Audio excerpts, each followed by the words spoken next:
So, ladies and gentlemen, I'm sitting here at the tap takeover at one of my favorite haunts in Stockholm, Oliver Twist. And I'm standing here with Oliver, not the Twist, but Oliver anyhow. Welcome to the podcast, Beer Bubbles, the bubbliest podcast in the world. Welcome. Thank you.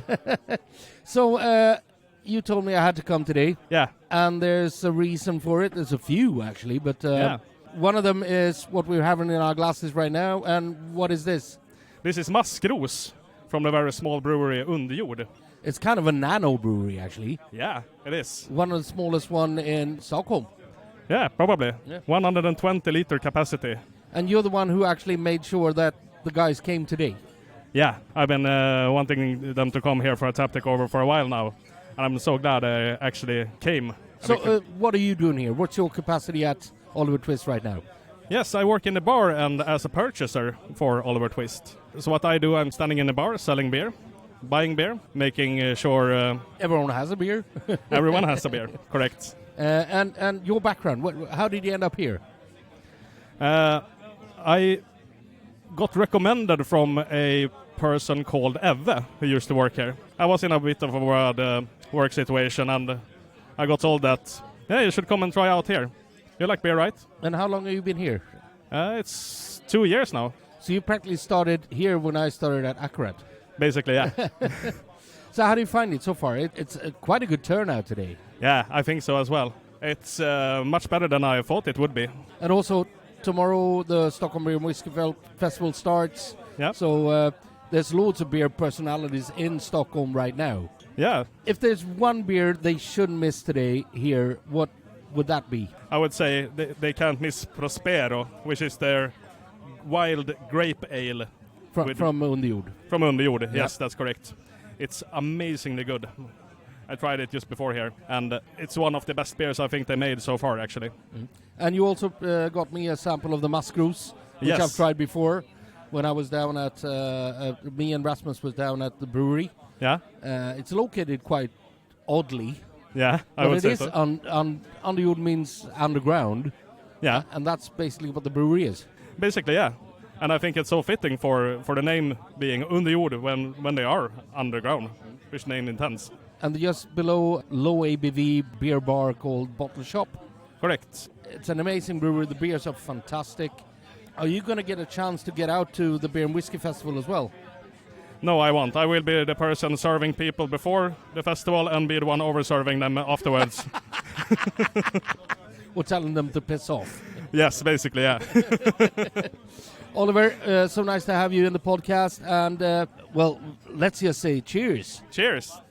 We'll be back with more in just a moment. Take care.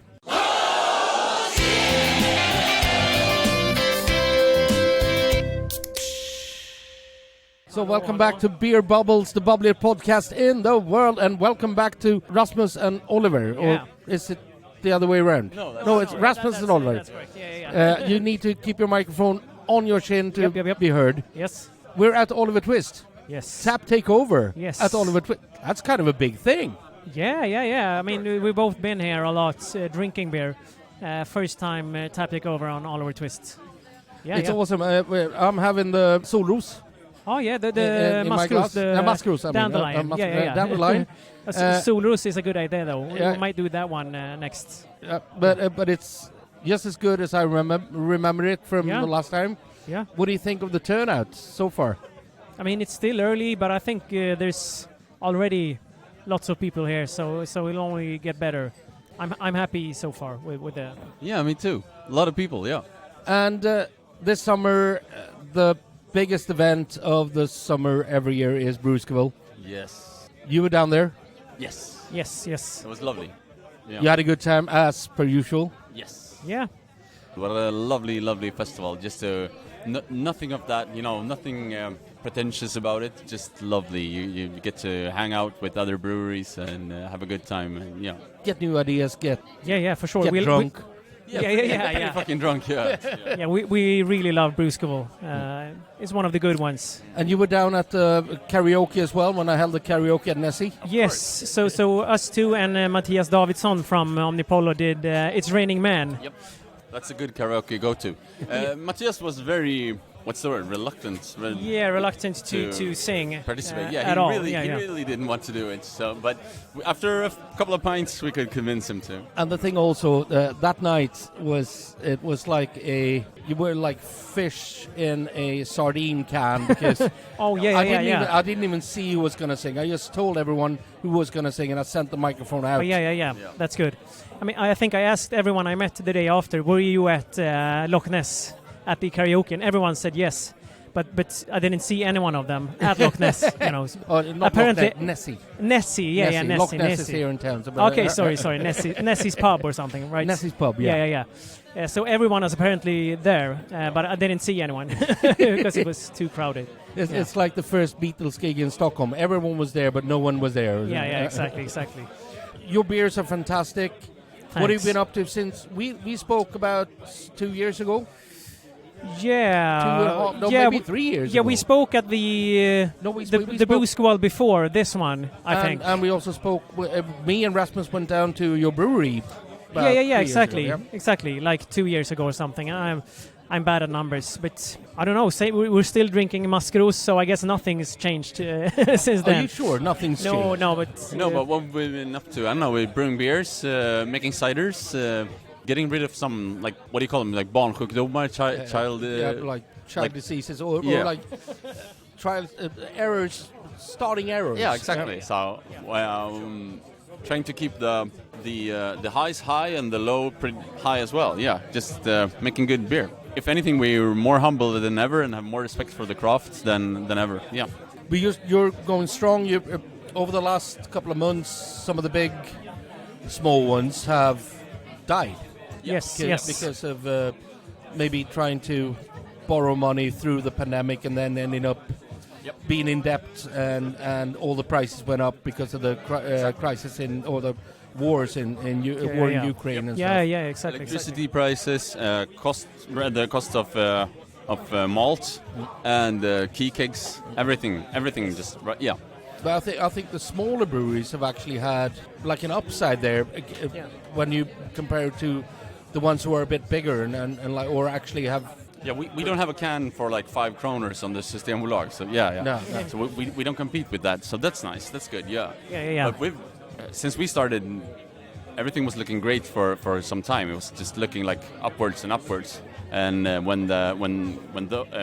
even during the pandemic, I mean, we started during the pandemic, so we were used downstairs to that. From a low ABV bar. Exactly, yeah. So the pandemic to us wasn't business-wise wasn't necessarily that hard. But then when all of this happened, I don't know, that was the first time that we actually dipped into the reds a bit. And that changed our perspective, gave us a lot of perspective, yeah.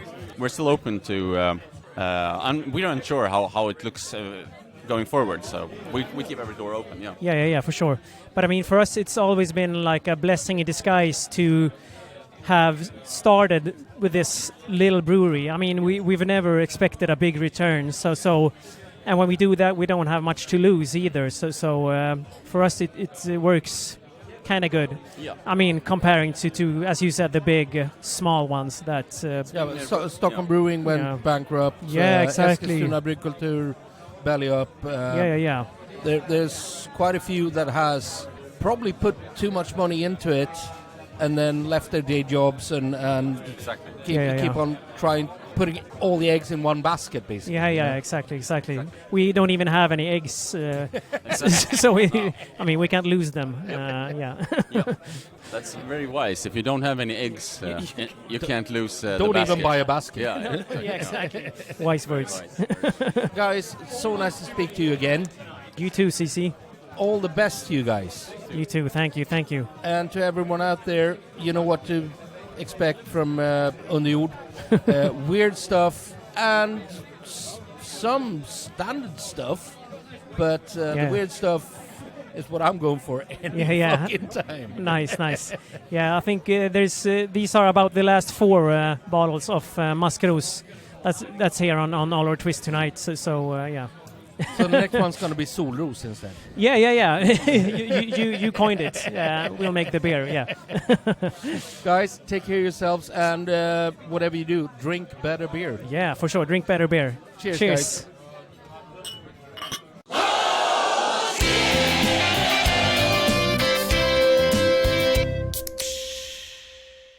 So, ladies and gentlemen, welcome back to Beer Bubbles, the bubbliest podcast in the world, I think. Of course it is. You got to keep your microphone closer to your mouth. Okie dokie. Yep. Jugge Hasselqvist. Yes. The man, the myth, the legend. Okay. Another year older and still in the business. Oh, yep. Weird. Very weird. You were in the first episode of Ölpodden. Yeah, that's right. I forgot about Stene that. and Oscar. Yeah, over at Carnegie. Yeah, that's a while ago. Welcome back to Beer Bubbles. Thank you very much. To the podcast that I run in here. Thank you very much. We're at your place, Yes. Oliver Twist. Yep.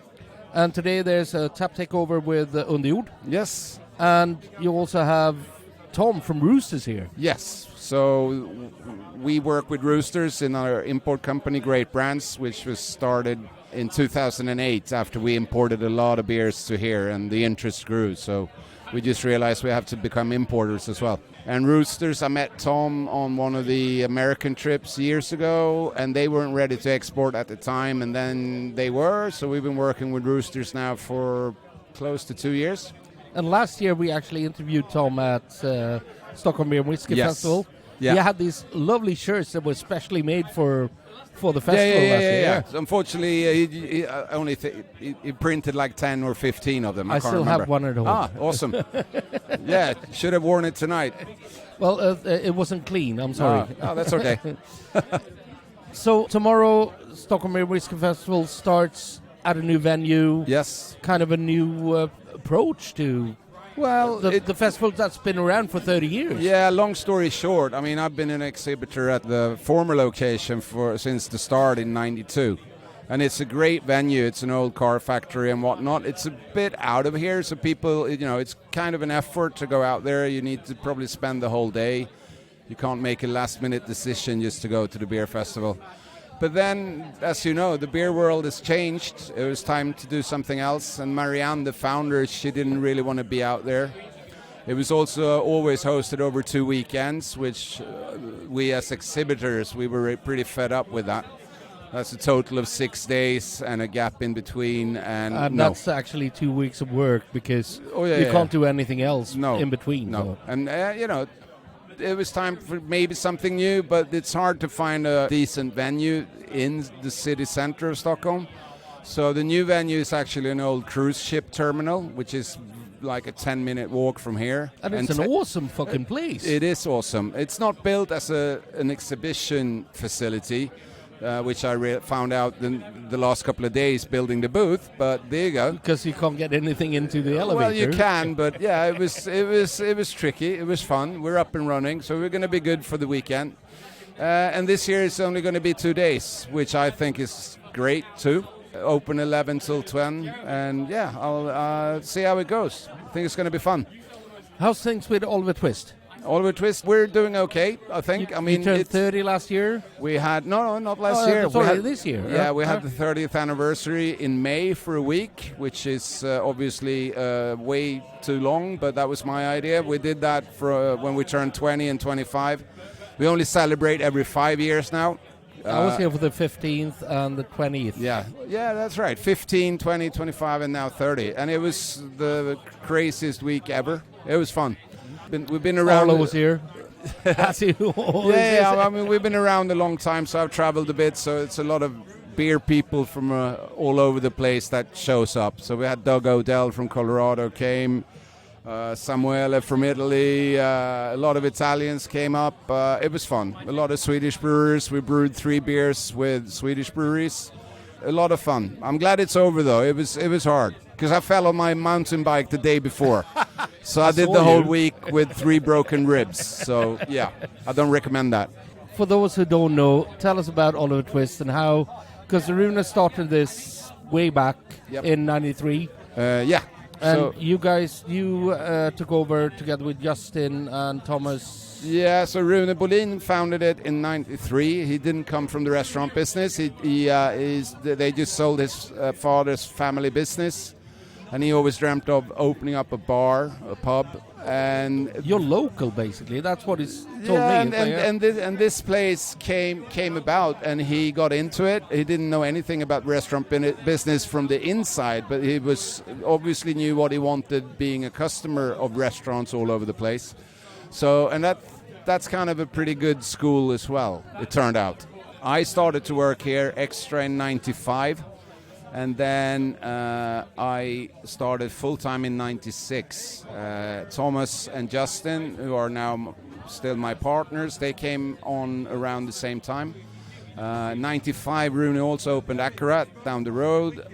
He also took over a boat restaurant in Old Town. So all of a sudden he had 3 restaurants, and he realized that's not at all what I want to do. Very much an entrepreneur. So from out of nowhere, he sat me, Thomas, and Justin down and said, I want out, and let's figure out how you guys can keep doing this, because you're already running the place. So, and the rest is history, as they say. We've had the place, the 3 of us, for 23 years, but we've been here longer than that. I used to work here. I worked for you guys for 7.5 years. Yes. But way before that, this was my living room. Yep. And it's still my living room. It's like, I remember the last day I worked here, a regular came up and said, like, so we're going to go to see you now. And I'm like, are you fucking kidding me? I'm going to be here. It's my living room. Yeah, I mean, it's really a neighborhood bar. You know, we get questions all the time of doing franchises, and you know, you can probably copy the interior and put it up anywhere, but you're never going to get the atmosphere, because it's really a local bar. It is like going into your local, basically anywhere in the world, with good stuff. Yeah. Good knowledge, great staff. Yeah, I mean, it's we're still having fun. Obviously, we're all getting older, but I still love to see the mix of people here, and people, different generations talking to each other. The beer is the glue. People still seem to enjoy it, even though it's hard times still, or again, or whatever. I mean, we just got out of the pandemic, and we were laughing for 2 weeks, and then the war started in Ukraine, and now we have all the rest of the bullshit. But still, people still need a beer. Yeah, and even though prices go up, because prices of malt and hops and especially transports go up. Freight, ingredients, our currency sucks when it comes to import.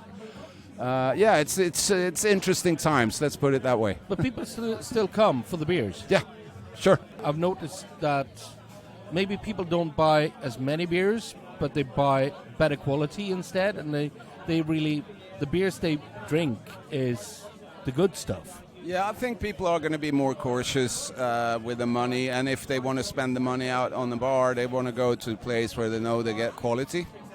So that's probably our way out of here. Same with Akkurat, I think, and the number of good beer bars in town and elsewhere in Sweden. I think a lot of people are tempted to lower the quality, or maybe go for cheap beers, like let's sign a contract with one of the big boys or whatever, because you get a good deal. But consumer these days, they're way more clever than they used to be. So, no, everybody's going to struggle for a while longer. And now we're entering the horrendous winter in Sweden, which I hate. So thank God for beer, and I hope, But I must say that the big difference, because you can find good beer in all of Sweden right now. Yep. But the big difference is the knowledge behind the bar, the willingness to teach without being kind of von oben and being some kind of I know it all. No. I mean, it's still, if you look back, it's been fun to be a part of the beer revolution, and I mean very much a part. I didn't invent it. You were a big part. I've been a big part, absolutely, but not alone. But it's fun to see the evolution of the Swedish beer scene. But in terms of craft beer, still we probably have 85 to 90% of the population to teach to drink better beer. So the work is not done, and we've been doing this for 30 years. That's why the catchphrase of Beer Bubbles is drink better beer. Yeah, absolutely. Yeah, absolutely. Don't drink more beer, drink better beer. Yeah, and I think maybe the timing is good on that, as we said, or you said. People are, if they're going to spend their hard-earned money, and there's, they will spend it on quality rather than the cheap stuff. And even though the government says you're not allowed to give samples, we still do. Yeah. Let the people try the stuff first, and then instead of being disappointed when they drink it. Exactly. I mean, there's a ton of scary stuff ahead. I mean, they just raised the alcohol tax, and they're going to raise it again. It's a lot of stuff going on that they need to change. I think the Swedish beer scene is going to be pretty grim the next 6 months. We already know about a bunch of breweries that are going belly up, and unfortunately that's just going to continue. Sad but true. Yeah, it's as always a great pleasure to speak to you. Always, my man. Thank you. You are, in my book, one of the revolutionists.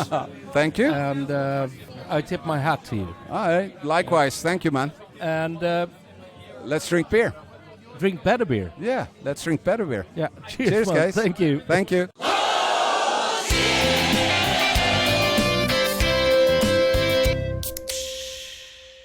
Ladies and gentlemen, welcome back to Beer Bubbles, the bubbliest podcast in the world. And we're back again. Tom from Roosters. How has it been a year since I was here last? It's crazy, isn't it? Yeah. Yeah. Happy to I be still back. have the T-shirt at home. Good. I was supposed to have it on today, but it wasn't clean. Are you going to have it tomorrow for the festival? I'm going to do laundry tomorrow morning. Yeah, okay, so good. I'll probably I've have got mine the with shirt me. on. I've got mine. Yeah? We'll be T-shirt buddies. We'll be matching tomorrow. Yeah. Good. Roosters celebrating 30 years. Yes. Same as Oliver Twist. Oh, yeah, absolutely, yeah. And you've done a beer together. We have. We've done, I don't know... Jungle Roar. What's the Swedish... Djungelvrål. Yes. So, in English, it's Jungle Roar. Yeah. Yeah, I first encountered the confectionery, the salted licorice on a trip, the trip last year when we had this conversation around the same time. Andreas, who I was traveling with, opened a bag and said, "Here, try this," and I did, and I was like, "The heck Kind of is blew that?" your mind. I was, like, what the hell have you given me? Oh, that's quite. Once the salt disappeared, I was like, that's some nice licorice, and give me some more. So we had a chat, and long story short, with the Oliver Twist anniversary this year and Roosters anniversary, we were like, I asked one of our brewers, I was like, this could work as a stout. We've done a licorice stout years ago in the UK. We did a licorice stout, but let's try something. Do a small batch thing. It's a bottle conditioned, hand bottled beer, and we threw a hell of a lot of salt in it. Is what I can tell you. Cheers, man. So cheers. Here we go. You've not tried this before? No, this is the first time. Yeah. That is awesome, man. It's fucking awesome.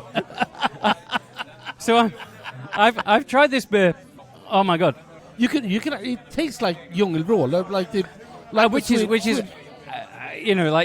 absolute music to my ears, because I both loved the sweet when I tried it last year, and it was one of those things I was like, why can't I quit you? I don't enjoy you, but I love you. Exactly that.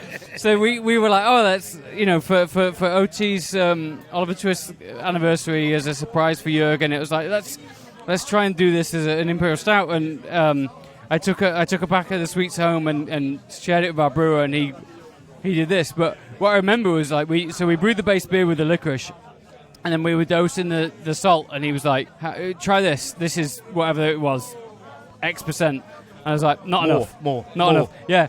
It literally went through probably like 16 versions. I was like, too much. Bring it back to like 15 or whatever. But yeah, so what we've tried to do with the beer is exactly the same as the sweet. The confectionery is the salt's going to hit you straight up front, and then you're going to be rewarded with that lovely licorice finish. It actually tastes a bit like when you've had this Djungelvrål in your mouth for about 2 seconds. When the salt starts to dissipate. Yeah. And the sweet licorice from the sweet is coming through. Yeah. That's what it tastes like. It's like the saltiness, and it pulls it back.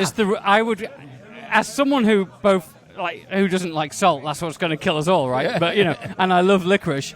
I would describe the licorice in my first taste of the confectionery as like the reward, because it's so abrasively salty to start with.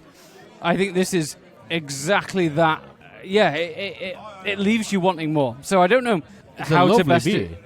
I'm the ideas guy within our business. So as one of the co-owners, but I'm like my brother's the head brewer, and we have a production brewer and whatever. But I'm the ideas guy, and then I kind of like go, can you make this happen? So I can't take any credit for the quality of the beverage you're enjoying, but I can take credit for the idea, coupled with Jürgen from Oliver Twist, in terms of him introducing me to the confectionery and then going, wouldn't it be a mind-boggling thing if we did this as a beer? So I did it on a low-key thing as a prize for him. But I must say, I wish these guys could have seen my face when I taste it, because you go, this is fantastic. It's such a Swedish taste. So does it like? I know it's still obviously you can go and buy it from a shop right now. Yeah. But does it like conjure up childhood memories? Is that the kind of idea behind it? Or not just that. It's like it's not always been there for me. I'm 50, so it's what? Yeah, I'm 50 now. I turned 50 last year. You're carrying that. You're carrying that very well. Thank you very much. But it's been around for the last at least 40 years of my life. As you said. Is it like an iconic sweet from childhood kind of thing? Yeah. I remember trying it the first time. It's like, oh God, this is salty. And then you get like the sweet, not reward, but it's like the salt dissipates, mixes with the sweetness from the licorice or the salmiak, and it just balances out so perfectly. So, and that balance, I would say, is like, my way of describing it earlier was like, it's the reward. Yeah. They coexist, but they equally battle against each other, and then eventually they just go, oh, here you go. This is okay. Yeah, it's a real kind of like mind-bending thing to try for the first time. The confectionery, and that's what we've tried with this. So what I will say really briefly, we did this. It's literally a hand-bottled exclusive that we did for Jurgen and Oliver Twist as part of the anniversary celebrations. Back in the UK for Roosters, we did a beer and food tasting with a really good Mexican food trader that we work with. And they used this beer in one of the pairings, and they did it with it was a dark chocolate and avocado dessert that they did, and we see that. So we had a room full of people where we literally like tried. They'd never tried salted licorice ever before because it's not a thing in the UK. Room full of people, try the beer. What do you think of it? And I would say maybe 75% of people just sort of went, not quite sure. Then we were like, right. Take a chunk of the dessert, really, really incredibly rich dark chocolate dessert. Now try the beer. What do you think of it? And the room was literally like, like what an incredible way of like pairing flavors. So it's away from its like the purpose of what we did it for was 100% for like Oliver Twist 30th anniversary and just the conversations stemming from being here last year. One thing I will say, I have no idea, Jurgen, who you've just spoken to, I casually refer to him as Jurgen. But your listeners, I guess, will know who he is by the time you've thread this podcast together. There's a comedian in the UK called John Richardson. Jurgen seems to know who he is. I know exactly who he is. Yeah. Oh, yeah. Which is pleasantly... He's normally on QI and 9 and 10 Cats. So you know John Richardson. Pleasantly surprised by that because I know John very, very like fleetingly. And part of a podcast that he does in the UK, he started talking. He was halfway through doing a podcast and he was eating salted caramel, salted licorice. Forgive me. Yeah. And basically, like his co-host of the podcast was basically that sounds revolting. I've worked with John. Previously at Roosters, we've hosted John do a gig before. So yeah, I sent him a bottle of this beer, and like literally, like just why don't you try the beer? He decided to try it live on the podcast that he does in the UK. Awesome. And what I loved what he said was, and again, I was just like, try the beer, man. Like, not expecting anything in return, and equally crossing my fingers that if he hated it, he was going to keep it to himself. So he tried it live on the podcast, and the best thing he did was he basically said he could never drink a lot of it, which I think is fair, and I would say that about the confectionery. You always want to go back to it, but from an English persuasion, I want to go back to it, but I'm always questioning why. That's true, yeah. So from an English persuasion with a beer, he said it's the sort of beer that if you got on like MasterChef, which I hope it translates over to the UK. Yeah. So you do MasterChef once they've learned how to do things towards the end of the competition, where they do a dessert, like a really strong light dark chocolate dessert, but they have a sample little tankard, like a 30ml tankard of this beer, and the idea is that you, in a really wanky way, pour it over the top of the dessert, and then the professionals talk about it and go, oh, well, I mean, the dessert was okay until the salt infused this, that, and the other, and he basically just described it as a really, really good way of being pretentious as fuck, and I love it. I absolutely love it. I mean, he did it. That's not 100% portraying how he did it, but goes through as the most stuck-up person in the world when it comes to TV shows and stuff. who you say not the most or the not most? No, he is. You think he is? No, but he's uptight and like. But No, he's. I'm going to defend him, as in like. no, but that's the way he comes across Yes. in the TV shows. As in, yeah, he's very single-minded, I guess, is a really good way, and he's got an idea on certain he things. puts But a face on OCD. yes, 100%. But yeah, so he tried this beer, and he basically was like, I think the kindest way of it is he was like, I'm not offended by it. The best way I could describe this beer is it's so fucking salty that if you were pretentious enough as a chef to have it as a side pour in order to season a dish, people who didn't know any better would go, that is the most magical thing in the world. So there you go. I mean, Tom, what's been happening with you since last time we met? And Roosters. Yeah, so Roosters has been celebrating 30 years this year, along with Oliver Twist, obviously, we talked about. Roosters, yeah, we turned 30. We've been doing some really fun stuff. We've done some really cool collabs with the likes of Odell and Balebreaker from the US, Green Cheek and Everywhere, if you're familiar with them, from the west coast of the US. Really, really good fun. Some UK breweries as well. The biggest thing that I'm like particularly proud about what we did was we hosted our first ever invitational beer festival this summer. Okay. So hosted across our entire site at the brewery, which is our tap room, private event space, our beer garden, the brewery itself, and the yard. We did a combined street food, live music, and beer festival. Biggest thing we've ever hosted. One of the proudest things I've ever pulled off in my life, and as part of a team. It wasn't just me, but yeah, we've had a real good summer in terms of celebrating. Annual. Yeah, so actually, I can tell you that took place this year on July 1st. Next year, it's going to take place on June 29th. We sold out this year. It's going to sell out next year. So could me and Rasmus come over for? I'd love you to come over. Yeah. So what we did with it is inspired by the Scandi festivals we've been to, the US festivals we've been to, and a small part of the UK festivals we've been to. It's a one session only event. It's 6 hours. There's no second 6 hours. It's 6 hours.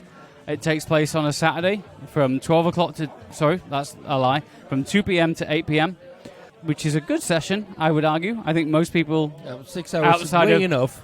Outside of the UK, where people do beer festivals and just go pints for 11 hours, which is just uncontrollably stupid, we've taken from Scandi experiences, from our US experiences, 6 hours is fine. If you want beyond 6 hours, there's bars in town. Go somewhere else. I'm sorry for the bars in town after those 6 hours, but not my problem. So we've done this event. So this year we had 22 breweries, all in inverted commas, pouring their own beer. So we imported beers from the US, cider from Finland, and then we had a bunch of incredible UK breweries who all came and poured their own beers. So they were face to face with the customers. We had an incredible roster of live music throughout the afternoon. Some of our the best street food traders that we work with, and just created this event that I was pre-pandemic. It was a fledgling idea, and then you work through the pandemic, and we just went, let's do it this year. It's our 30th anniversary. Let's do it, and it's already going to be an event next year and beyond as well. And it was a nice afternoon. Yeah, it was fantastic. With plus and everything, bells and whistles and Yeah, I still pinch myself that the way we carried it off, the way we pulled it off.